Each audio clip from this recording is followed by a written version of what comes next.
Biology 10th class में हम लोग देख रहे थे न्यूट्रिशन। न्यूट्रिशन में पिछले टॉपिक में हमने देखा है होलोजोइक न्यूट्रिशन, जिसके अंतर्गत हमने देखा अमीबा का के अंतर्गत होलोजोइक न्यूट्रिशन और ह्यूमन डाइजेस्टिव सिस्टम। अब है ऑटोट्रोपिक न्यूट्रिशन, और ऑटोट्रोपिक न्यूट्रिशन में हमें पढ़ना है फोटोसिंथेसिस। फोटोसिंथेसिस देखेंगे तो ये क्या है? पहला तो ये एक एनाबॉलिक प्रोसेस, एनाबॉलिक प्रोसेस। अब दो प्रोसेस एनाबॉलिक क्या होता है तो हमें समझना पड़ेगा कि जो भी लिविंग ऑर्गेनिज्म के बॉडी के अंदर में प्रोसेस हो रहे हैं, इनके अंदर में जो भी रिएक्शन वगैरह चल रहा है, ये दो प्रकार, एक ही प्रकार का, उसे कहते हैं फिजियोलॉजिकल प्रोसेस। अब ये फिजियोलॉजिकल प्रोसेस दो प्रकार के होते हैं, जिसमें कुछ बन रहा है उसे कहते हैं एनाबॉलिक प्रोसेस, और जिसमें कुछ टूट रहा है उसे कहते हैं कैटाबॉलिक। रिस्पिरेशन वो एक कैटाबॉलिक प्रोसेस हो गया, वहां ब्रेकिंग डाउन होता है। लेकिन यहां कुछ बन रहा है, क्या करता है प्लांट? प्लांट CO2 लेता है और वाटर लेकर के कुछ रिएक्शन करता है, और बना देता है ग्लूकोज C6H12O6, और इससे निकल जाता है फिर ऑक्सीजन। अगर आप बैलेंस करना चाहो तो इसको बैलेंस कर सकते। ये हो गई हमारी कंप्लीट रिएक्शन। यहां पर लाइट की जरूरत है, सनलाइट की जरूरत पड़ती है, सनलाइट की जरूरत पड़ती है, और ये प्रोसेस होता है क्लोरोप्लास्ट में, in the presence of chlorophyll, in the presence of chlorophyll. तो फोटोसिंथेसिस एक्चुअली में है क्या? It is the anabolic process in which is anabolic process. It is performed in the presence of sunlight and chlorophyll. In this process, carbon dioxide react with water, and glucose is formed with evolution of oxygen. Glucose is formed with evolution of oxygen. यहां oxygen की evolution होता है और glucose का formation. अब ये chlorophyll में होता है। तो देखो क्लोरोफिल में ये दो स्टेप्स में होता है। क्लोरोफिल प्लास्टिड में स्ट्रोमा होता है, और स्ट्रोमा के अंदर में ये है ग्रैनम, और ग्रैनम के अंदर में होता है। तो पहला जो स्टेप्स है वो लाइट के प्रेजेंस में होता है, उसे हम कहते हैं लाइट रिएक्शन। और दूसरा जो होता है वो dark reaction, in the absence of sunlight होता है। ठीक है, ये कहां पे हो रहा है? ग्रैनम में। और ये कहां होता है? स्ट्रोमा। लाइट रिएक्शन में सबसे पहले सनलाइट आ रहा, तो क्या किया जाएगा? सनलाइट को एब्जॉर्ब किया जाएगा। तो सबसे पहले ये जो क्लोरोफिल मॉलिक्यूल होता है वो करता है सनलाइट को एब्जॉर्ब। तो फर्स्ट वो काम होता है एब्जॉर्प्शन ऑफ सनलाइट। अब सनलाइट एब्जॉर्ब तो हो जाएगा, लेकिन सनलाइट तो यूज नहीं हो सकता, इसे यूजेबल फॉर्म में केमिकल एनर्जी में कन्वर्ट किया जाए। तो कैसे होता है? केमिकल एनर्जी में सनलाइट की वजह से वाटर मॉलिक्यूल टूट जाता है, H+ में यानी प्रोटॉन, और H+ में ऑक्सीजन मॉलिक्यूल्स में, O2 में, और इलेक्ट्रॉन में। तो अगर आप देखें तो दो मॉलिक्यूल 4H+ और 4 इलेक्ट्रॉन माइनस। वाटर मॉलिक्यूल से ऑक्सीजन में टूट गया, यहां H+ प्रोटॉन और इलेक्ट्रॉन निकल गया। ये केमिकल रिएक्शंस में भाग लेंगे तो ये रिएक्शन हो जाता है। इस रिएक्शंस में प्रोटॉन और इलेक्ट्रॉन निकले जो फर्दर यूज होने वाले हैं। तो यहां लाइट एनर्जी कन्वर्ट हो गई किसमें? केमिकल एनर्जी में। टूटा हुआ क्या? वाटर का ब्रेकडाउन हुआ, लाइट के द्वारा ब्रेकडाउन फोटोलाइसिस हुआ। तो अगला टॉपिक इसके बाद होता है फोटोलाइसिस ऑफ वाटर। यहां H2O की फोटोलाइसिस यानी ब्रेकडाउन होती है, तो H2O टूट गया, H2O टूट करके 4 बना। अब क्या होता है कि यहां से जब बना तो इसमें होता है NADP और ADP। ये दो मॉलिक्यूल्स ऐसे हैं जो इनसे इस केमिकल एनर्जी को एब्सॉर्ब कर सकते हैं रिएक्शन के माध्यम से और बॉन्ड बना। बाद में जब ये बॉन्ड टूटेगा, ब्रेक होगा, तो एनर्जी रिलीज हो जाएगी। तो बॉन्ड यहां पर से बॉन्ड बन रहा है, तो बॉन्ड में फास्फोरस NADP और ये H प्लस आ गया, बन गया NADPH2 NADPH2।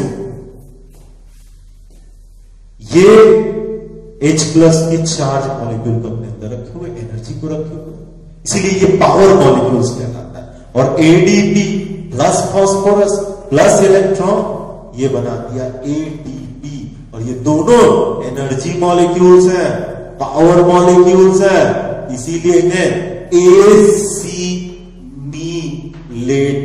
पावर कहते हैं, एसिमिलेटरी पावर्स। तो तीसरा प्रोसेस क्या होता है?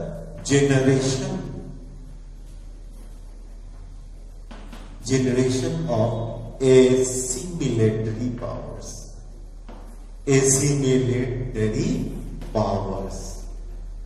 तो यहां हमने देखा कि लाइट रिएक्शन ही प्रोसेस में होता है, लाइट रिएक्शन अकेले सीधा नहीं होगा।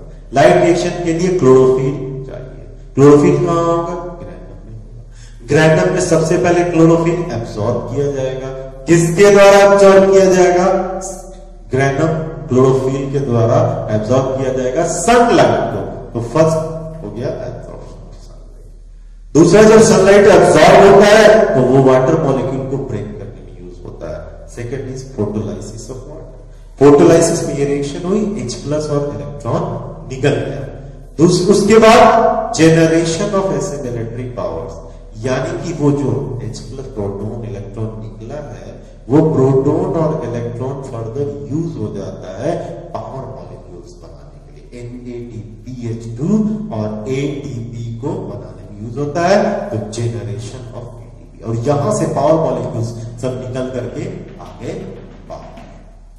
बाहर में एनर्जी का यूज करके कुछ रिएक्शन होगा। तो बाहर जो रिएक्शन होता है उसे हम कहते हैं डार्क रिएक्शन, क्योंकि इस डार्क रिएक्शन में किसी भी लाइट की जरूरत नहीं है, ये केमिकल एनर्जी से वर्क करता है। तो इस रिएक्शन को डार्क रिएक्शन कहा जाता है। इसके बारे में सबसे पहले इसके बारे में कंप्लीट स्टडी की है मेल्विन कैल्विन ने, इसीलिए इसको कैल्विन साइकिल भी कहते हैं, कैल्विन साइकिल भी कहते हैं, इसे कैल्विन साइकिल कहते हैं। अब कैल्विन साइकिल में देखा यह जाता है कि साइकिल साइक्लिक पाथ में काम करता है। साइक्लिक पाथ में यह किस प्रकार से काम करता है कि यहां CO2 को रिसीव करने के लिए एक मॉलिक्यूल होता है RUBP। RUBP यहां पाया जाता है। RUBP का नाम होता है राइबोलेज बाइफॉस्फेट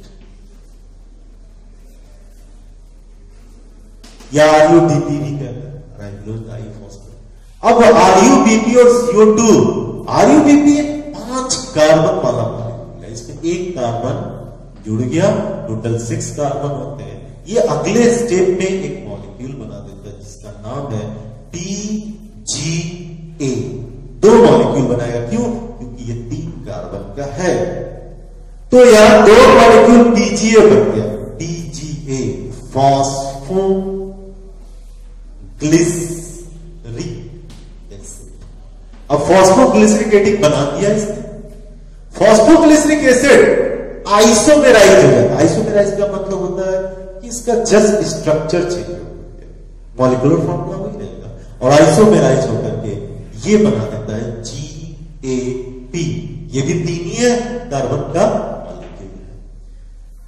जीएपी का मतलब होता है glyceraldehyde, glyceraldehyde phosphate. Glyceraldehyde phosphate एक ज्यादा एक्टिव मॉलिक्यूल है। ये क्या करता है आगे, तुरंत यहां पे ग्लिसरल्डिहाइड RUMP फॉर्म करता है। RUMP वही पुराना राइबुलेज बाइफॉस्फेट, राइबुलेज बाइफॉस्फेट।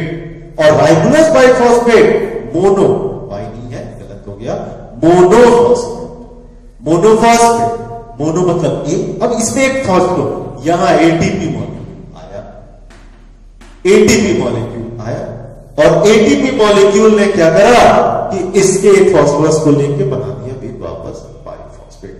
यानी कि ये 5 कार्बन का, फिर 5 कार्बन का, एक कार्बन मॉलिक्यूल क्या हुआ यहां पे एब्सॉर्ब, एक कार्बन मॉलिक्यूल इसमें एब्सॉर्ब, और इसमें एक कार्बन मॉलिक्यूल के एब्सॉर्ब होने के कारण यहां ये साइकिल चलेगा 6 टाइम्स, 6 टाइम्स ये साइकिल चल जाता है।